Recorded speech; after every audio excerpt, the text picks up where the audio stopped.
చిగురాకుల లేఖలు రాసి చిరుగాలి చేతికి ఇచ్చి ఎప్పుడోనే పంపించాను నువ్వు చూడలేదా?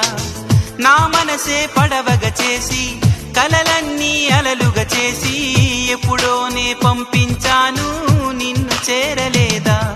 చెప్పాలని అనిపిస్తున్నా నా ఎదుటే నువ్వు కూర్చున్నా మనసులోన మాట నీకు చెప్పలేకపోతున్నా. చెప్పకుండా ఓ క్షణమైనా ఉండలేకపోతున్నా.